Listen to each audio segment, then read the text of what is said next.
His Excellency, the Prime Minister of Sweden, His Excellency, the Prime Minister of Finland, His Excellency, the First Deputy Prime Minister of Poland, Ministers, Excellencies, and dignitaries from other countries, Governor of Maharashtra, Chief Minister, Maharashtra, Minister of State for Commerce and Industry, invitees, industry leaders, ladies and gentlemen. I am delighted to be part of the celebrations of the Make in India Week. I welcome you all to Mumbai, the commercial capital of India. I particularly welcome our friends from abroad and thank them for their active participation. I thank the government of Maharashtra for hosting this event. I also thank other states for their active participation. Friends, when I look back at the launch of the Make in India initiative over a year ago, I also recall the aspirations of our youth. 65% of the population of India is under the age of 35. This youthful energy is our greatest strength. We launched the Make in India campaign to create employment and self-employment opportunities for our youth. We are working aggressively towards making India a global manufacturing hub. We want the share of manufacturing in our GDP to go up to the 25% in the near future. We were also aware that under the pressure of this campaign, the government machinery will be required to make a number of corrections on the policy front. We are committed to make in India an easy place to do business. We want to present to the world the enormous opportunities that India offers as a base of manufacturing design, research and development. Make in India Week is an opportunity to take stock of how we have performed and what could be the road ahead.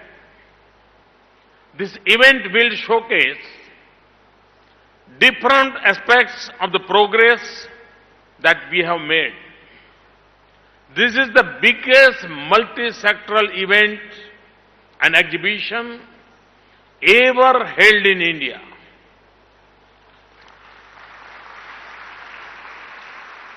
I encourage all of you to see for yourselves the direction that India is taking.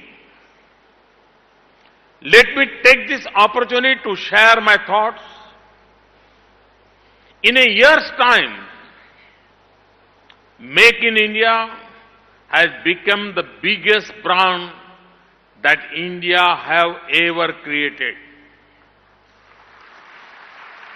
Both within and outside the country, it has captured the imagination of people, institutions, industries, media, and the political leadership. This is because it reflects our collective desire to engage in productive activities. It also reflects the global need to produce things at lower cost. It is forcing us to make correction and increase efficiency. It has encouraged us to integrate with the world on equal terms. Let me give you some concrete examples of what we have done. Today, India is perhaps the most open country for FDI. Most of the FDI sectors have been put on automatic approval route. Our FDI inflows have gone up by 48% since the day my government came into office. In fact, FDI inflow in December 2015 was the highest ever in this country.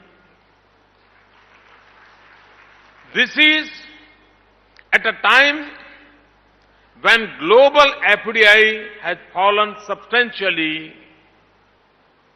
We have carried out a number of corrections of the taxation front.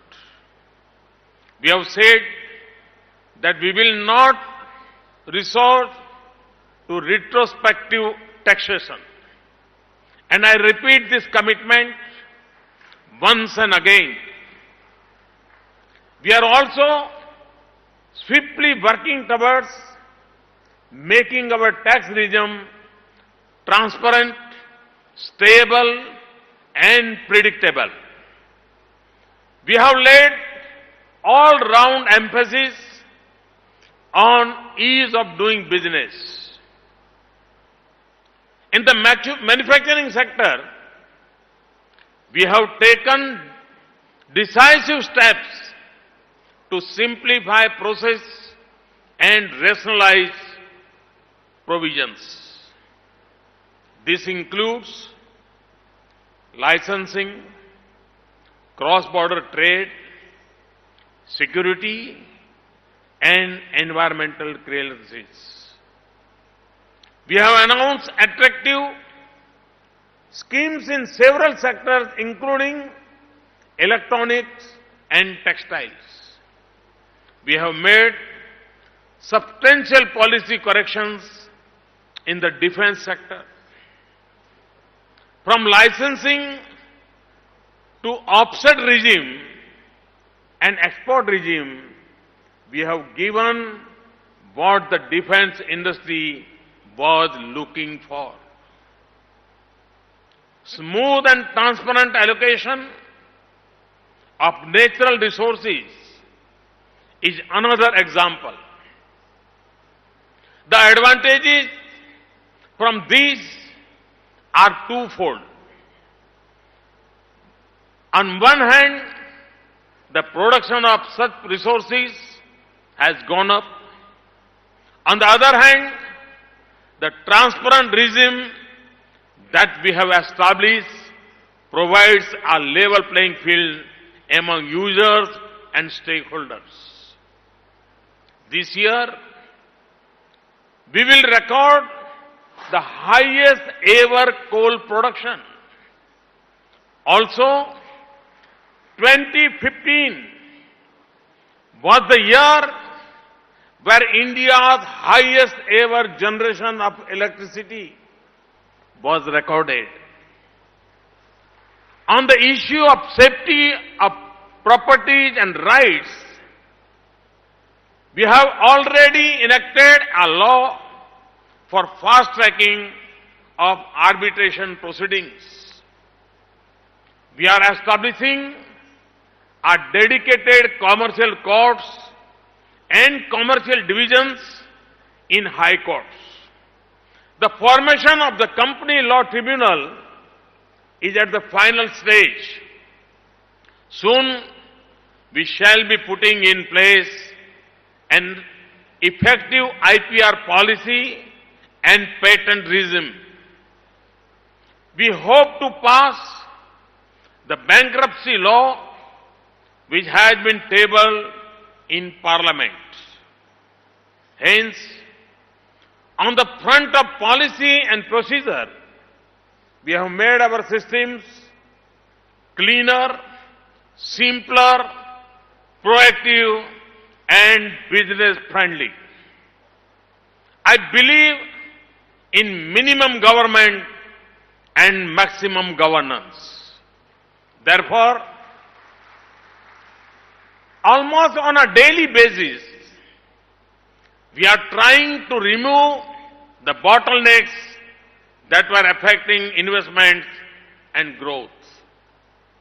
It is good to see that changes and corrections are taking place not just at the level of the federal government, but also at the state level.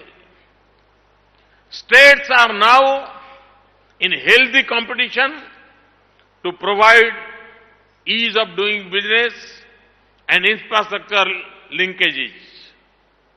The results have been encouraging. India has become the fastest growing large economy in the world. We will end this fiscal year with well over 7% growth in GDP. IMF, World Bank, OECD, ADB, and other institutions have projected even better growth in the coming days. In 2014-15, India contributed 12.5% of global growth.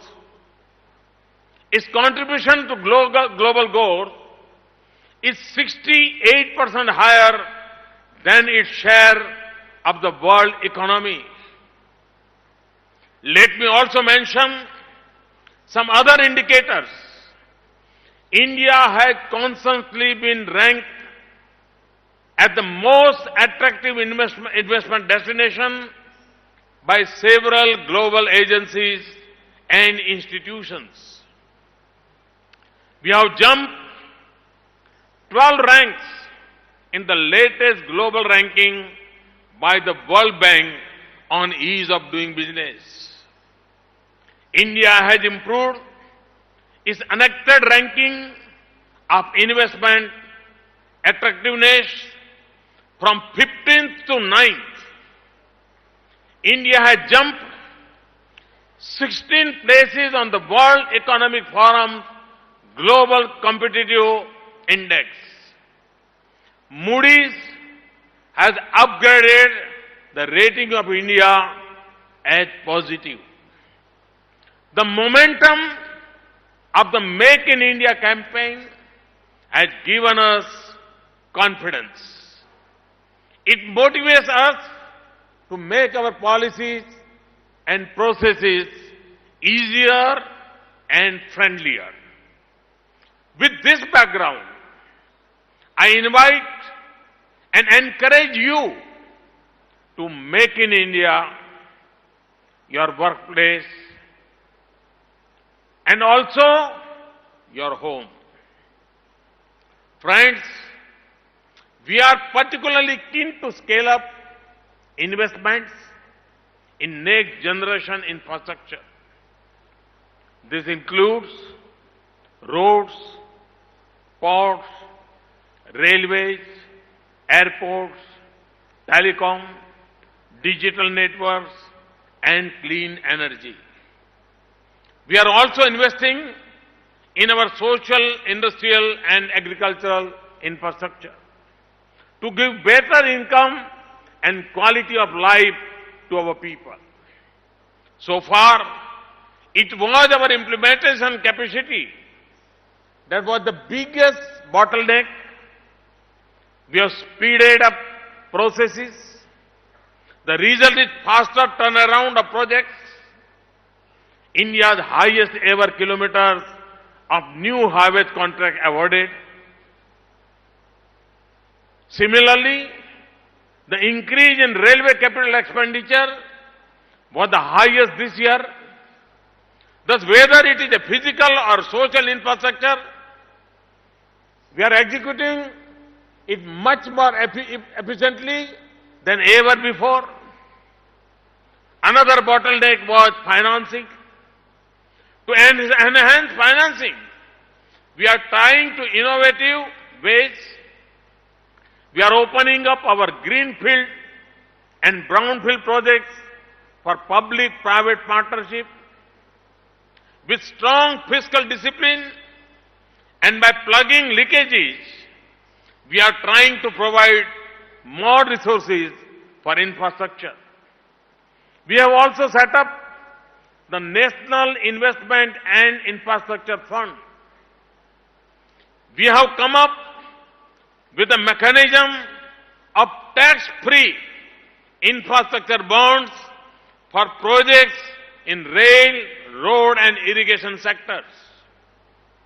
We are working with a number of countries, financial markets and funds on these financial instruments. Ladies and gentlemen, India is a land of immense opportunities. 50 of our cities are ready for setting up metro rail system. We have to build 50 million houses. The requirement of road, rail and waterways is enormous. There is no time for incremental changes. We want a quantum jump.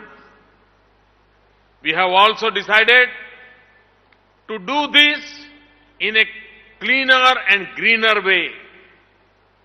That is why we have made a commitment to the world community at the recent COP20 meeting in Paris.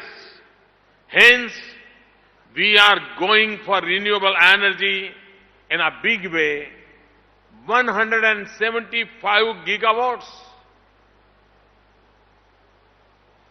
I lay great stress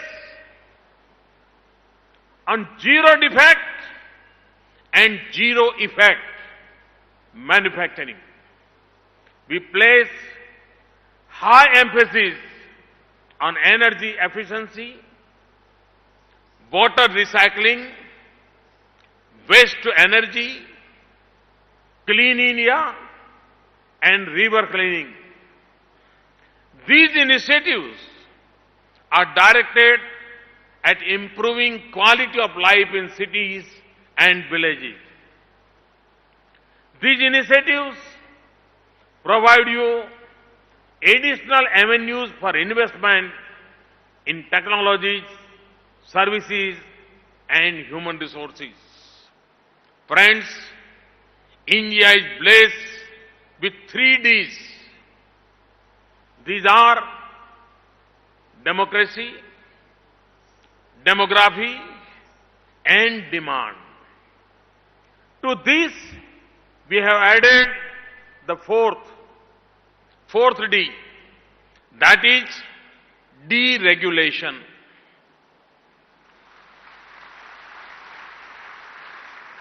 Today's India is this 4-dimensional India.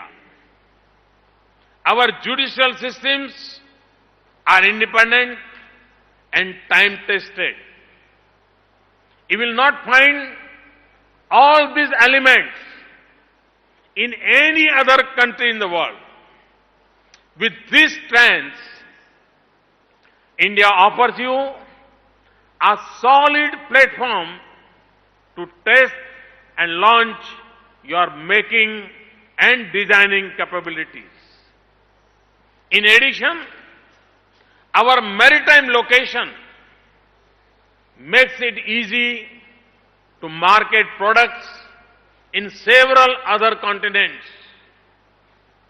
We are trying to further enable and harness this vast potential with path-breaking initiatives. Campaigns like Digital India and Skill India have been designed to prepare people to take part in these processes. We have launched financing schemes which are dedicated to promote entrepreneurship. We are giving loans to Mudra without any collateral. I have also impressed upon the banks to particularly finance young entrepreneurs belonging to the scheduled castes and tribes as well as women. Only this will realize the dream of Mahatma Gandhi, who wanted industry to be run in villages and cottages. Only this will realize the dreams of Dr. Bhimrao Ambedkar, who advocated the need to move surplus labor from agriculture to other occupations. We are soon going to strengthen this process further under the banner of Stand Up India. I feel that today our domestic industry and investors are feeling much more confident and optimistic in spite of an uncertain global situation. When we started the Make in India campaign, manufacturing growth in the country was only 1.7%. This year, it has improved substantially. In the current quarter, manufacturing growth is expected to be around 12.6%. The composite PMI output index has climbed to an 11-month high of 53.3% in January 2016. The total number of investment proposals during the last 8 months is higher by 27%. We have recorded the highest ever production of motor vehicles in 2015. As many as 50 new mobile phone factories were set up in the country during past 10 months. Electronic manufacturing has grown sixfold to 18 million. 159 electronic system design and manufacturing units, popularly known as ESDM units, were established in India in 2015. As per estimate of certain agencies, the Indian job market is now on a strong footing. For example, the Monster Employment Index of India stood at 229 in January 2016, which is up by 52% over January of last year. Similarly, on the trade front, India's highest ever software export were recorded in 2015. Also in 2015, our major ports handled the highest ever quantity of cargo. These are very good signs. I would like to give our industry some friendly advice. Do not wait. Do not relax. There are immense opportunities in India. You should take advantage of the renewed interest of global players to work in India. Many of them are looking for technological and financial collaborations with Indian partners. This includes high-tech sectors and high-valued areas like defense production. I assure you that if you take one step, we will walk 2 steps for you. In a competitive world, improving managerial and technological capacity is essential for survival and growth. From press shuttles to pollution control, from health to education, from agriculture to services, our young entrepreneurs and startups are showing us newer and faster ways for enterprise and delivery. My government is committed to support them and tap their energy fully. We want our youth to become job creators rather than job seekers. That is why we have launched the Startup India campaign. We are keen to find ways in which our minds are able to empower the hands. Our hands are able to master the machines. Our machines are able to make the best. Our products are able to beat the rest. Make in India is a drive to fulfill unmet demands of the common man.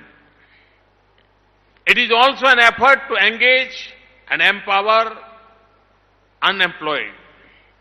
I also emphasize on Make for India so that human and sectoral needs can be fulfilled. I've heard several global companies talk about the localization plans. Thus, this campaign has the capacity to boost the Indian economy and also brighten the global scenario. Friends, I've been saying that this century is Asia's century. My advice to you is to make India your center if you want this century to be your century. I invite everyone sitting here and also those not here to be a part of India's unfolding story. This is the best time ever to be in India, and it is even better to make in India. Thank you very much. Thanks a lot. Thank you, Honorable Prime Minister.